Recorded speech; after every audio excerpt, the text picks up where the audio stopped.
Bismillahirrahmanirrahim. Alhamdulillah nahmaduhu wa nastaghfiruh wa na'udzu billahi min syururi anfusina wa min sayyiati a'malina. May yahdihillahu fala mudilla lahu wa may yudlil fala hadiya lahu. Asyhadu an la ilaha illallah, asyhadu anna Muhammadan 'abduhu wa rasuluhu la nabiyya ba'dahu.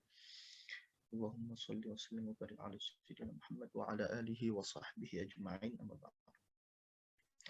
Baik, kita lanjutkan kembali pembahasan kita dari Fathul Mu'in karangan Syekh Zainuddin Al-Malbari rahimahullah ta'ala wa nafa'ana bi'ulumihi fid dharain. Masih pada bab salat sunnah ya. Terakhir kita membahas terkait dengan salat Aidain, yaitu salat 2 hari raya, Idul Akbar yaitu Idul Adha dan juga Idul Ashar yaitu Idul Fitri. Mungkin bisa ditampilkan di layar kitab Fathul Mu'in ya. Bisa di mana kesusahannya? Screen. Agak kesusahan untuk nge-share screen, Ustaz. Oh gitu. Ini sudah muncul, Ustaz. Iya ya. Oke. Oke cukup. Ya. Sudah muncul. Ya. Baik. Qala al-mu'allif rahimahullah wa nafa'ani bi'ulumihi fid dharain. Wa salatul kusufaini ay kusufi syamsi wal qamari. Dan disunahkan melakukan salat kusufain. Sebelumnya ini masih pada salat yang disunahkan dilakukan dengan jamaah ya. Dengan jamaah. Yang sebelumnya kita sudah membahas salat Aidain, salat 2 hari raya. Sekarang kita lanjut salatul kusufain. Wa salatul kusufaini ay kusufi syamsi wal qamari. Dan salat 2 gerhana, yaitu gerhana matahari dan gerhana bulan. Ya.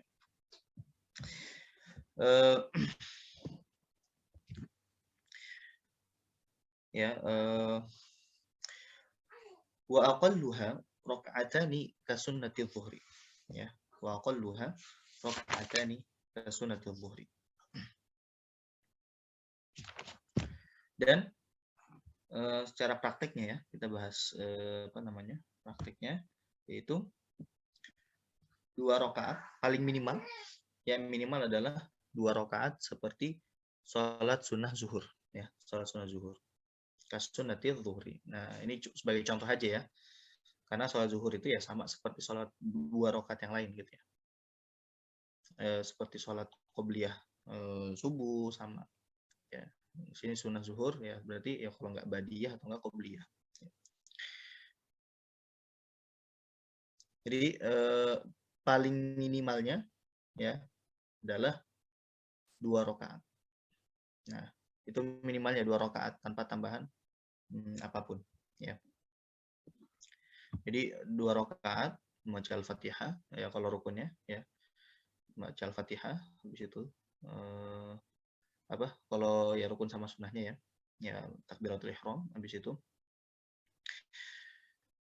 doa iftitah, ta'awudz, Fatihah, surat dan ya seperti sholat sunnah 2 rakaat yang lainnya. Nah, tapi kalau misalkan kita mau ya sempurna atau mengikuti sesuai dengan tuntunan sunnah gitu ya. Nah, maka ada tambahan gitu ya. Tapi tambahannya ini berbeda dengan tambahan yang ada di sholat Id gitu ya. Kalau di tambahan yang ada di sholat Id adalah takbir gitu kan. Nah, sedangkan tambahan di sini adalah yaitu di sini kita baca wa adna kamaliha ziyadatu qiyamin wa qira'atin wa ruku'in fi kulli raka'atin. Ya. Dan batas minimal sempurna. Nah, ini berarti yang sesuai dengan tuntunan Rasulullah SAW. Ya. Walaupun misalkan nanti tidak mengikuti ini, ya tetap mendapatkan kesunahan dari sholat gerhana itu sendiri. Ya. Jadi ini batas minimal sempurna, gitu ya. Batas minimal sempurna adalah ziyadatu qiyamin. Menambahkan tempo berdiri. Ya, ketika misalkan baca Al-Fatihah, nah ya itu apa namanya? Temponya itu agak lama. Bukan Al-Fatihah yang dilamain, tapi pas membaca suratnya itu ya agak panjang gitu kita membaca suratnya ya. Nah, nanti apa namanya? Yang paling sempurnanya kita nanti ada tuntunannya membaca surat apa aja gitu ya. Baik. Wa adna kamaliha ziyadatu qiyamin wa qiraatin ya. Ziyadatu qiyamin. Nah, ziyadatu qiyamin ini apa namanya? Ya tadi ya, tidak seperti sholat-sholat sunnah biasanya. Jadi kita baca suratnya juga agak panjang. Wa qiraatin ya, dan juga menambah bacaan ya. Jadi menambah bacaan supaya ya berdirinya itu juga semakin panjang. Wa ruku'in ya, dan menambah ya ruku-rukunya juga agak dipanjangin ya. Rukunya agak dipanjangin fi kulli rakaah, di setiap rakaat ya. Ya, jadi seperti itu ya. Ada tambahan tempo ya, tambahan tempo di berdiri ya. Berarti include juga di dalamnya membaca surat ya. Suratnya juga dipanjangin. Rukunya juga dipanjangin. Ya. Nah, kalau untuk sholat kusuf ini ya secara umum dia tidak menabrak apa istilahnya pembatal sholat. Beda dengan sholat apa namanya ya sholat tasbih ya. Ya, beda dengan sholat tasbih yang sudah kita bahas ya pada pertemuan-pertemuan sebelumnya. Kalau pada sholat tasbih itu ya itu memanjangkan atau iktidalnya misalkan yang harusnya pendek agak lebih panjang dengan menambah dengan membaca tasbih di situ gitu ya. Nah, adapun di sholat kusuf atau sholat gerhana ini tidak menabrak hal-hal yang membatalkan sholat ya. Sehingga tidak apa sih istilahnya tidak keluar dari kaidah umum. Kalau sholat tasbih itu keluar dari kaidah umum ya, tapi karena ada hadis yang menguatkannya maka itu menjadi pengecualian. Nah, tapi kalau sholat gerhana ini tidak keluar dari kaidah umum gitu ya. Karena memang di dalam berdiri itu diperbolehkan untuk panjang, itu rukun tawil juga ya. Berdiri itu termasuk rukun tawil. Ruku juga sama, itu rukun tawil, rukun yang panjang ya. Sehingga ketika disunahkan untuk memanjangkan, nah di situ tidak menabrak ya, tidak menabrak hal-hal yang membatalkan sholat. Jadi sehingga ini tidak keluar dari kaidah umum. Gitu. Baik, sebelum melanjutkan ya untuk apa namanya dalil dari sholat kusuf ini, ya ada dari ya hadis ya. Ya Rasulullah SAW bersabda, Inna syamsa wal qamara ayatan min ayatillah la yankhasifani li mauti ahadin wala li hayatihi fa idza ra'aitum dzalika fafza'u ila dzikrillah wa shalah. Ya, sesungguhnya matahari dan bulan itu adalah dua tanda dari tanda-tanda Allah Subhanahu wa taala. Tidaklah dua makhluk Allah tersebut atau tanda Allah tersebut gerhana ya, terjadi gerhana karena kematian seseorang atau karena lahirnya seseorang. Fa idza ra'aitum dzalika, maka jika engkau ya kalian melihat tanda-tanda tersebut, gerhana tersebut, fafza'u ila dzikrillah wa shalah, maka segeralah untuk mengingat Allah dan melakukan sholat ya. Nah, di sini ada pelajaran akidah ya, bahwasanya ya ketika ada tanda Allah yang ada di alam ini ya memang ada suka yang mengkait-kaitkan gitu ya. Mengkait-kaitkan, oh ini nih nanti akan ada kejadian ini, ada kejadian ini, ada kejadian ini, nah gitu. Nah itu apa namanya? Tapi harus dibedakan ya. Ada dua hal yang jatuh kepada kesyirikan dan yang apa namanya istilahnya ya makruh gitu atau tidak sampai jatuh kepada kesyirikan tapi tetap harus dihindari karena sebagai seorang muslim ya kita harus optimis ya sebagaimana di dalam hadis Rasulullah SAW mensabdakan, karena Rasulullah SAW yu'jibul fa'al, ya. Rasulullah itu sangat ya mensukai ya optimisme gitu ya. Sangat menyukai optimisme. Jadi positive thinking gitu kan. Berpikir positif gitu. Jadi walaupun ada kejadian ini jangan sampai dikait-kaitkan gitu. Nah, jadi tadi perbedaan yang sampai jatuh kepada kesyirikan adalah yang menyandarkan. Misalkan gini. Ketika ada konteksnya misalkan dalam hadis ini ya. Misalkan yang menyebabkan kematian seseorang itu adalah gerhana bulan. Nah, itu jatuh kepada kesyirikan. Tapi kalau misalkan hanya ini ada gerhana bulan, biasanya berbarengan dengan adanya kematian seseorang. Nah, kalau seperti itu hanya tapi yang mematikan dan menghidupkan atau yang itu itu penyebabnya Allah Subhanahu wa taala, tetap meyakini itu penyebabnya Allah Subhanahu wa taala, cuma istilahnya tanda-tandanya itu berbarengan. Nah, ini ketika tidak meyakini bahwasanya penyebabnya adalah gerhana, nah itu tidak sampai jatuh kepada kesyirikan ya.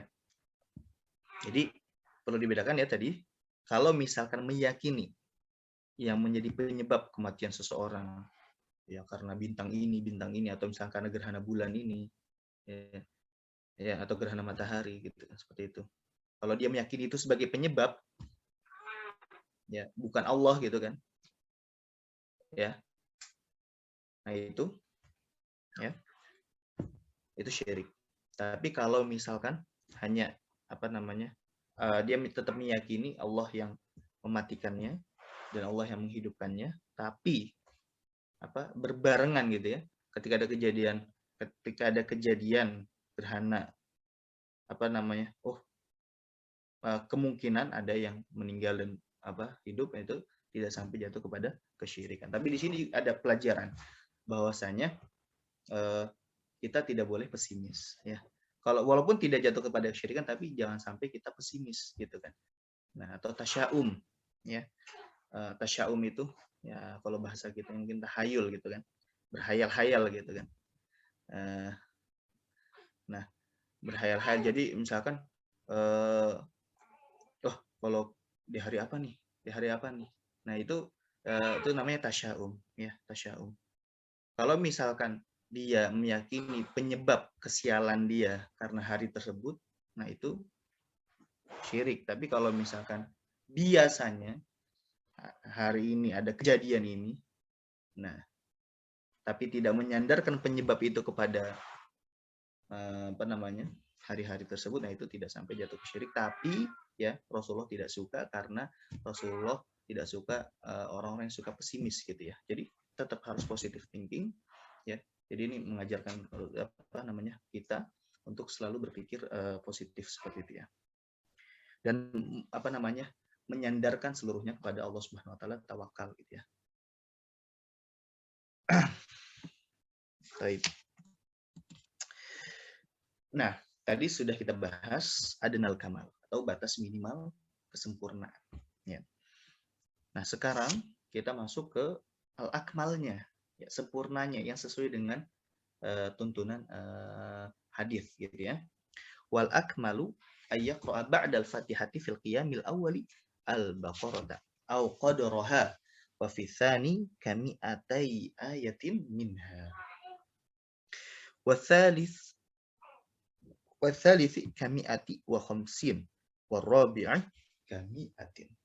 Nah, baik. Ya. Dan yang paling sempurnanya adalah an yaqra'a ba'dal Fatihati, ya membaca setelah Al-Fatihah. Ya, membaca setelah Al-Fatihah di dalam berdiri yang pertama. Di dalam berdiri yang pertama Al-Baqarah. Ya, kita membaca Al-Baqarah ya. Belum mampu kita membaca Al-Baqarah au qadraha ya, atau belum hafal kita Al-Baqarah, maka au qadraha ya. Atau yang sekadar dengan Al-Baqarah ya, sekadar dengan Al-Baqarah. Kita misalkan baca surat yang lain, tapi ya kadarnya itu sama dengan Al-Baqarah. Baik.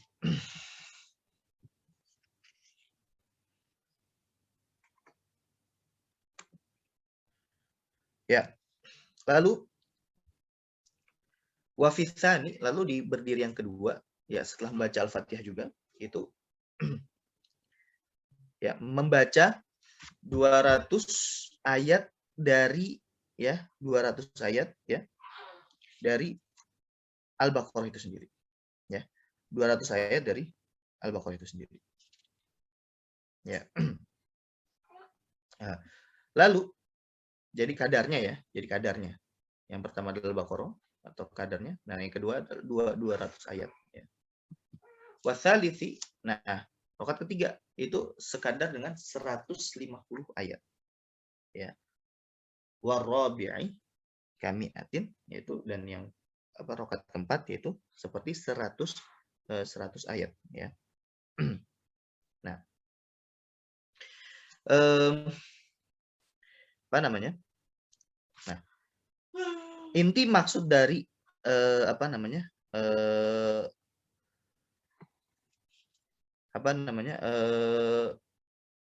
dari memanjangkan ya bacaan-bacaan yang ada di dalam sholat gerhana ini adalah dawamus shalah ilal injila.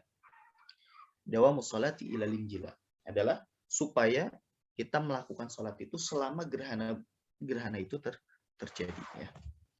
Selama gerhana itu terjadi. Nah, baik.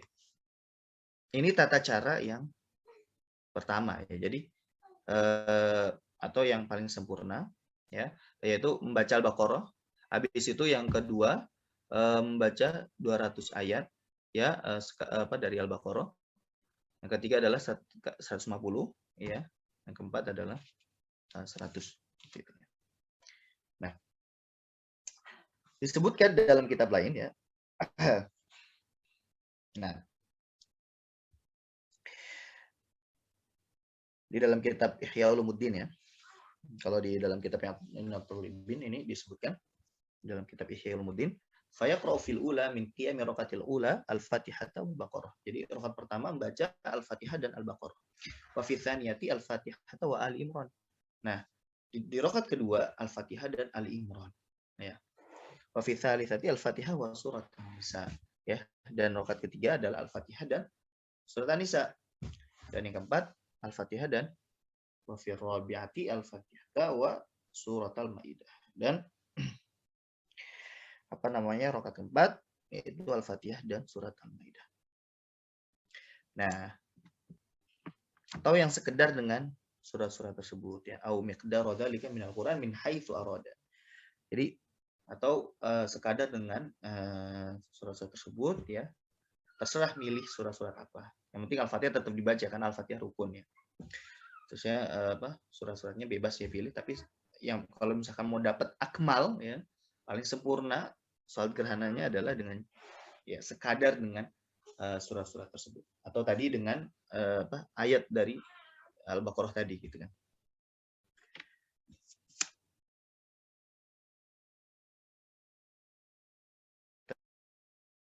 Di kadar ya, temponya berapa, segitulah kesunahannya seperti itu. Jadi kita dapat akmal ya yang paling sempurna. Tapi kalau misalnya kita belum mampu untuk mencapai akmal, ya minimalnya kita mendapatkan kesunahannya, yaitu kita sholat 2 rakaat ya kan, 2 rakaat. Kalau tidak bisa panjang, ya belum bisa panjang sesuai dengan yang akmal ini ya. Atau gini, kalau kita bedain lah ya, kita minimal kita mendapatkan adnal kamal ya, atau batas minimal sempurna tadi. Ketika berdiri kita agak lamain ya, terserah baca suratnya apa aja. Habis itu ketika ruku dan sujud juga kita agak lamain dibandingkan dengan ruku dan sujud seperti sholat-sholat yang biasanya. Baik. Nah, lalu di sini nanti belum di kitab Fathul Muin ya, kemudian tidak dijelaskan kapan batas waktunya. ya. Nah, di dalam I'anatul Talibin di hasyiahnya itu dijelaskan kapan waktunya.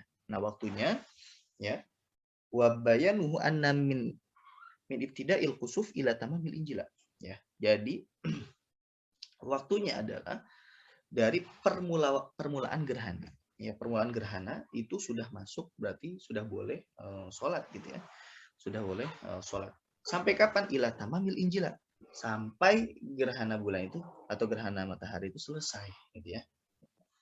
Nah, oleh sebab itu ini tidak bisa dikodok gitu kan. Jadi kalau misalkan ada yang belum ya, belum sholat ya, belum sholat tapi gerhananya sudah selesai, maka ya tidak bisa dikodok gitu ya. Fatafutu sholatu khusufi syamsi bil injila ilil munkasifi wa bi ghurubiha kasifatan fala yushra' fiha ba'dahu. Maka tidak disyariatkan untuk sholat setelah injila, setelah selesai ya, setelah selesai dari gerhana matahari atau bulan tersebut. Wa amma law hasala ghurubuha kasifatan fi athna'i salati atammaha wa tafutu salatu khusufil qamar bil injila bi tulu'i syamsi ila bi tulu'il fajri li anna ma ba'dal fajri mulhaqun bil. Nah, adapun ketika misalkan gerhana selesai di tengah-tengah salat maka dia sempurnakan ya. Dia sempurnakan. Nah, begitu ya. Nah, kalau misalkan apa? Gerhana ya. Kalau gerhana matahari itu selesainya gerhana. Nah, adapun gerhana bulan dia ada dua ya. Selesainya gerhana ya dan wabitulu aisyamsi dan juga dengan terbitnya matahari ya, bukan terbitnya fajar ya, bukan terbitnya fajar. Jadi kalau misalkan gerhana bulan terus masuk waktu subuh ya itu masih tetap dianggap gerhana. Tapi kalau misalkan sudah terbitnya matahari maka itu juga tidak boleh sholat setelah terbitnya matahari ya. Jadi tafutus sholat gerhana bulan ya itu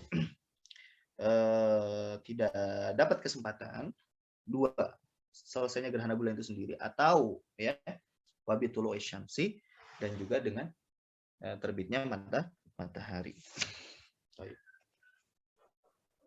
Adapun subuh ya masih masuk subuh belum terbit matahari itu masih tetap boleh sholat khusuf ya, khusuful qamar. Jika memang masih ada gerhana bulannya gitu ya. Baik. Bi khutbataini ay ma'ahuma ba'dahuma. Ya. Ya. Ma'ahuma ba'dahuma. Ya. Jadi sholat disunahkan, sholat gerhana disertai dengan dua khutbah. Setelah pelaksanaannya adalah setelah dari sholat khusuf itu sendiri. Ya. Nah, apa namanya?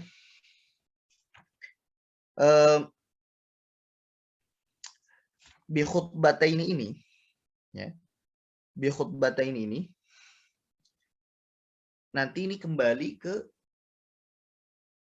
sholat Id dan sholat khusuf ya. Sholat Id dan sholat khusuf. Ini menarik ya. Karena pas sholat Id ini kan belum ada pembahasan terkait dengan khutbah. Khutbatul Id belum ada ya. Nah, jadi sama muallif ya pengarang kitab ini, kitab yang Fathul Mu'in, beliau gabungkan pembahasan khutbah Id dengan khutbah sholat gerhana itu digabungkan gitu. Karena posisinya ya itu sama, yaitu setelah sholat ya, setelah sholat maka pembahasannya digabungkan ya. Ya. Baik. Ai yusannu khutbatani ba'da fi'li sholatil aidain. Ya. Ba'da fi'li sholatil aidain. Baik. Yaitu disunahkan dua khutbah ya. Dua khutbah ba'da fi'li sholatil aidain, setelah sholat Id ya. Setelah sholat Walau fi ghadin fi ma yadhhar. Walaupun sholat idnya ya apa namanya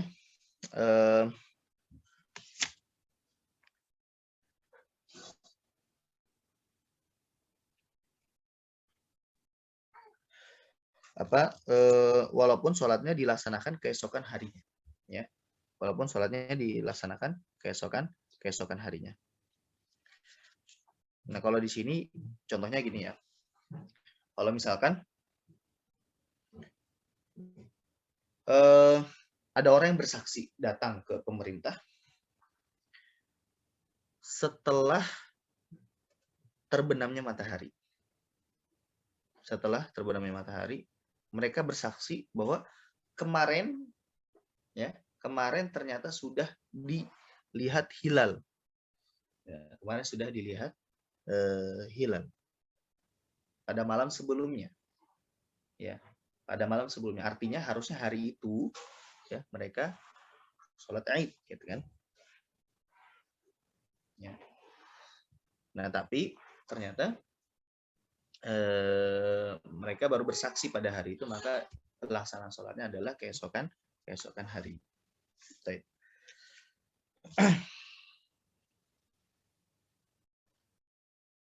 Walau fi ghadin. Wal kusufaini, dan juga disunahkan dua khutbah ini untuk sholat gerhana. Ya, untuk sholat gerhana.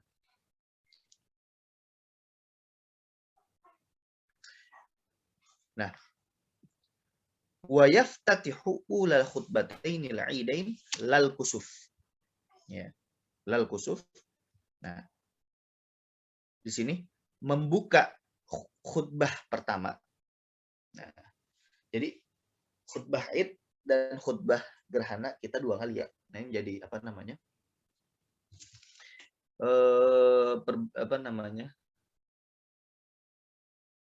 Ya, sunnah ya.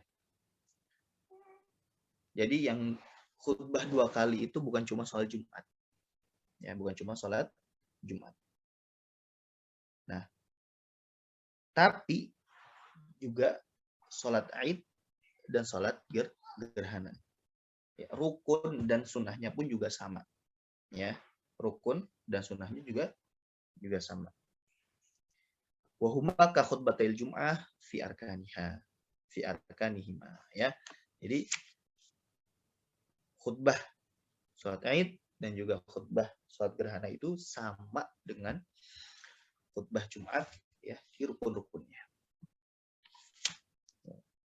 Jadi harus apa namanya? Hamdalah gitu kan.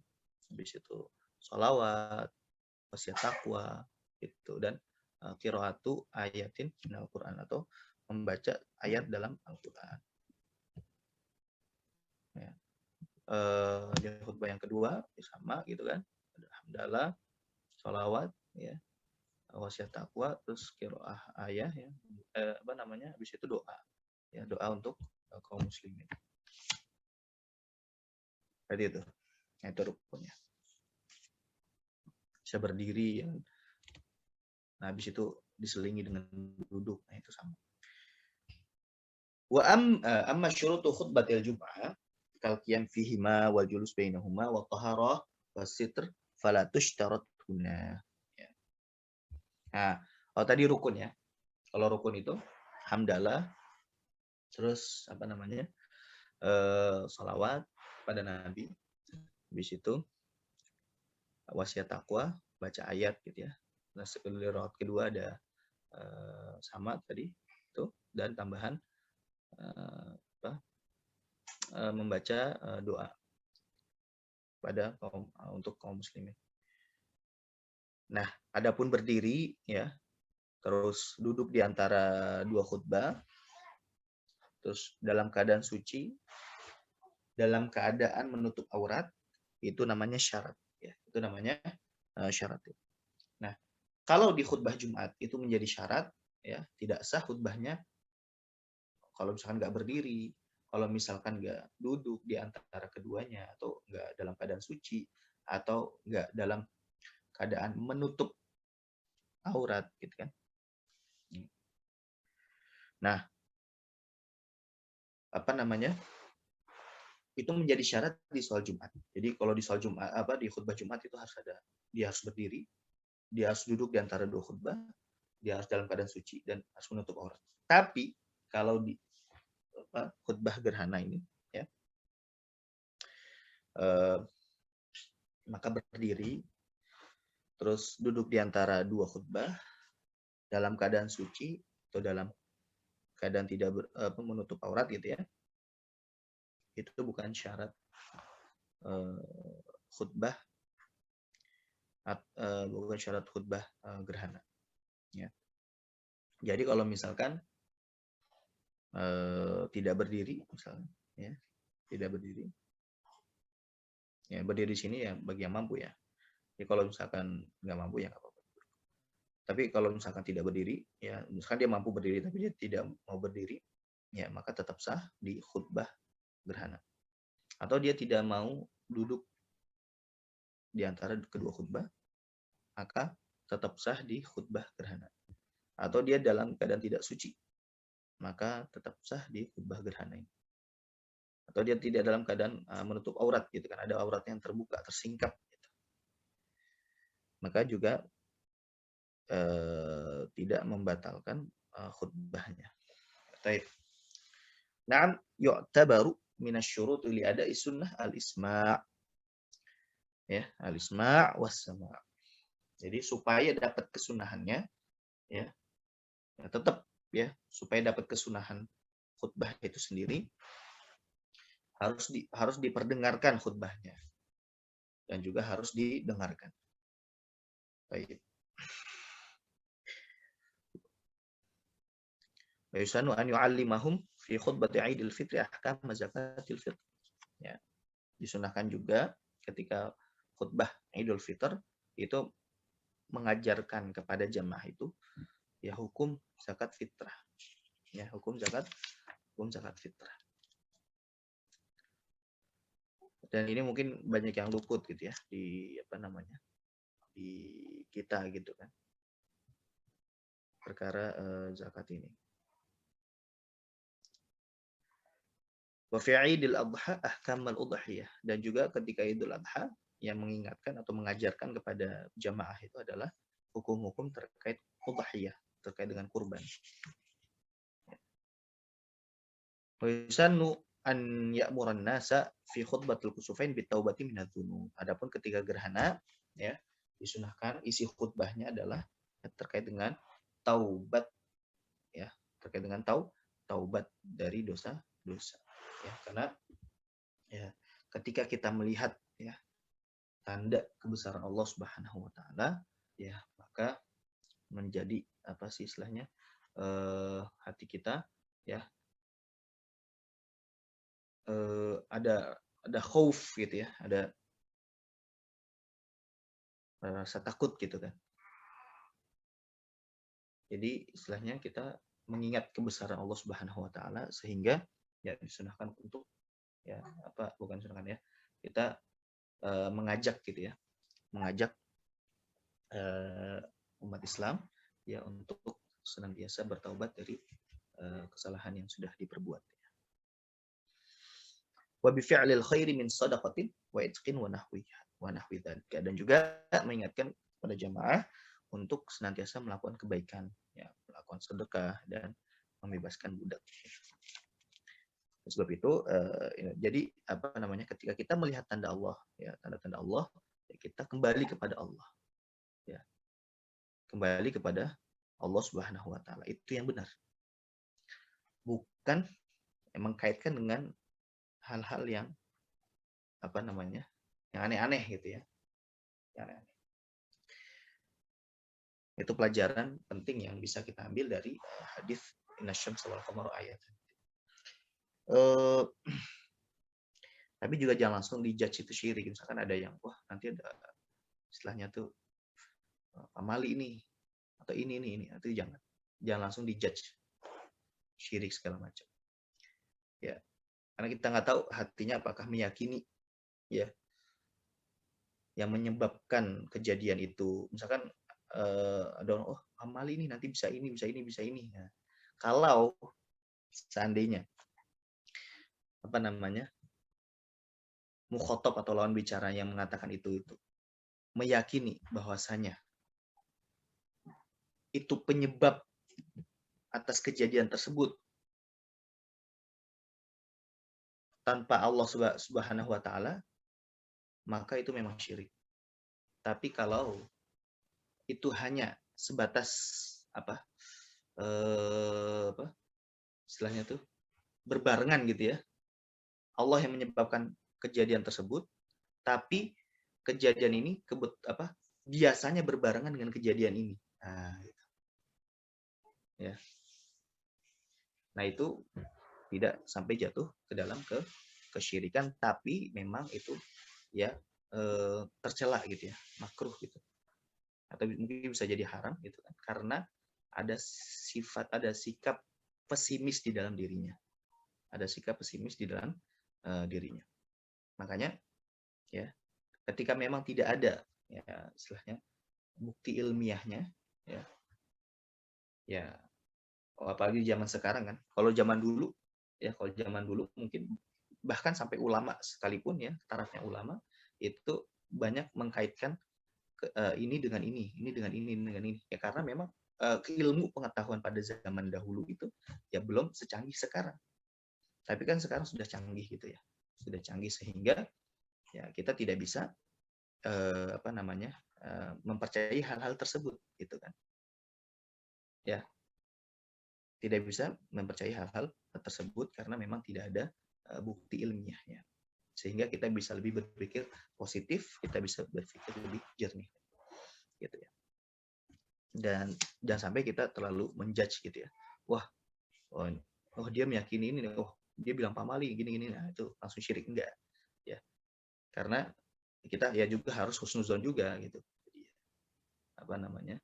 ya husnuzon kita, dia muslim, mungkin yang dia maksud adalah biasanya kalau ada kejadian ini nanti kejadiannya ini gitu ya, terjadi ini gitu kan, bukan dia meyakini penyebab murninya adalah ini gitu ya.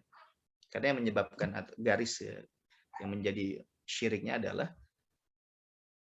ya pamalinya itu yang menyebabkan kejadian itu. Nah, itu tanpa Allah Subhanahu wa taala, itu yang menyebabkan syiriknya. Tapi kalau misalkan hanya berbarengan gitu kan, nah biasanya ada ini, kalau misalkan melakukan ini nanti kejadiannya kayak gini, hanya berbarengan saja ya, kebetulan gitu kan, berdasarkan kejadian-kejadian yang ada gitu.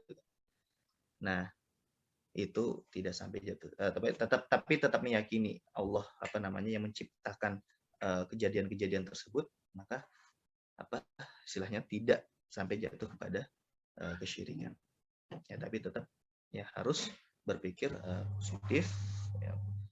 Di zaman sekarang ilmu sudah pengetahuan sudah maju ya, sehingga perkara-perkara tersebut ya sudah seharusnya sudah untuk ditinggalkan gitu ya.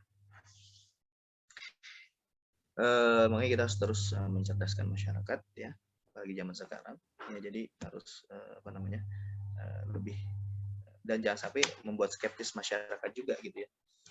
Ini nanti syirik ini, jangan ditakut-takuti gitu ya, karena mereka insya Allah ya berada dalam keimanan. Taib.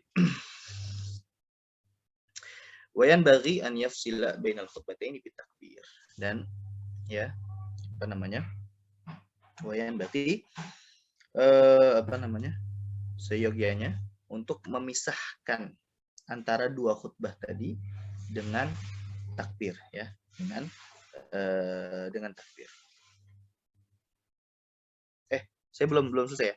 Wa yaftatihu ulal khutbataini al-aidain al kusuf. Jadi memulai dua khutbah yang pertama Id itu bukan salat kusuf ya, bukan khutbah kusuf, dengan 9 takbir. Jadi khutbah yang pertama adalah 9 takbir.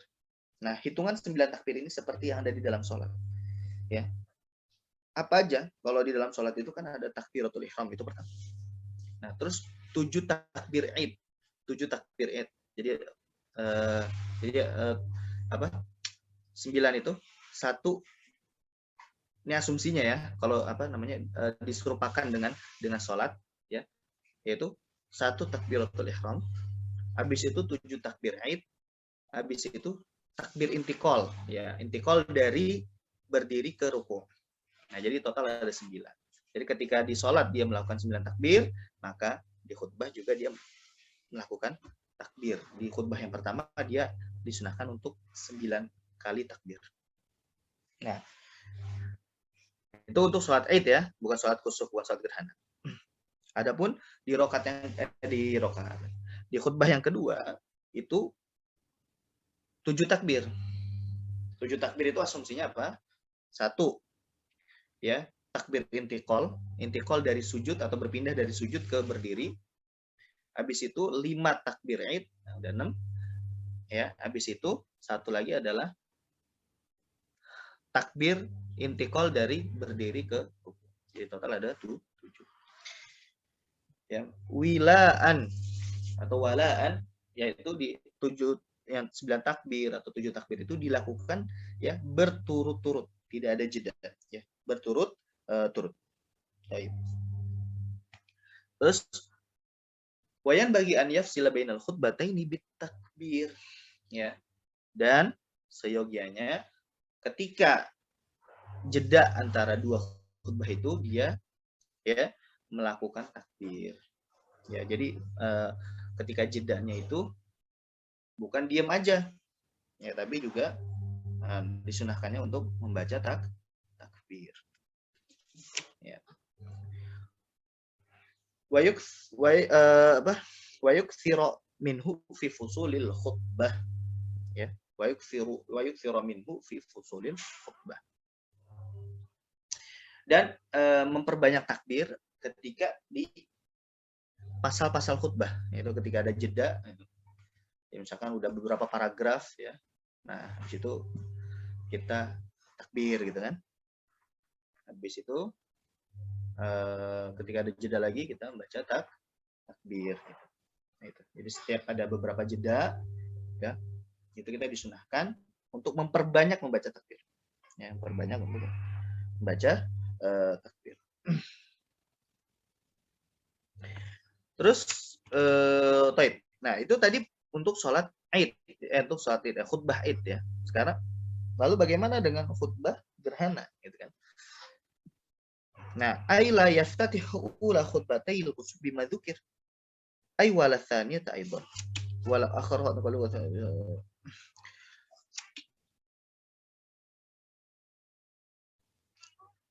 Taib. Taib. Nah,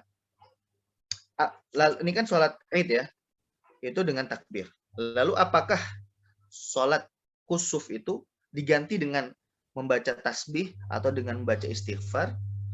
Nah, di sini ada kemungkinan, bisa diganti, ada kemungkinan tidak perlu diganti. Ya.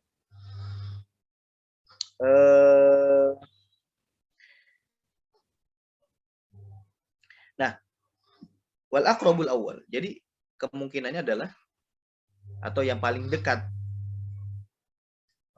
menurut keterangan ada di dalam kitab I'anat Talibin, yang paling mendekati kebenaran adalah tidak perlu untuk diganti dengan tasbih dan istighfar. Ya. Tapi di kitab yang lain disebutnya ya nggak apa-apa diganti dengan istighfar. Tapi walaupun tidak ada nas baik dari Al-Quran ataupun dari hadis yang mengindikasikan hal tersebut. Baik. Qalahu Subki wa la tusannu hadhihi takbirat lil hadirin. Jadi tadi ya tidak disunahkan takbir-takbir baik yang takbir di khutbah atau takbir yang di antara jeda-jeda khutbah, misalkan tadi kan beberapa paragraf tadi. Nah, itu tadi tidak disunahkan ya untuk takbir. Bagi siapa? Bagi pendengar, bagi jamaah ya. La tusannu hadhihi takbirat lil hadir. Jadi takbir ini tidak disunahkan untuk jamaah atau para hadirin. Karena kenapa? Mereka disunahkannya untuk mendengarkan mendengarkan khotib ya yang ada di baik, mungkin sampai sini dulu ya pertemuan kita ya. Insyaallah pembahasan selanjutnya adalah sholatul istisqa, yaitu sholat meminta hujan. Baik, kita cukupkan bahasan kita kita langsung tutup ya. Kita tutup dengan baca hamdalah dan doa. Alhamdulillahirabbil alamin. Subhanakallahumma wa bihamdika asyhadu an la ilaha illa anta astaghfiruka wa atubu ilaik. Assalamualaikum warahmatullahi wabarakatuh. Waalaikumsalam warahmatullahi wabarakatuh. Jazakumullahu khairan.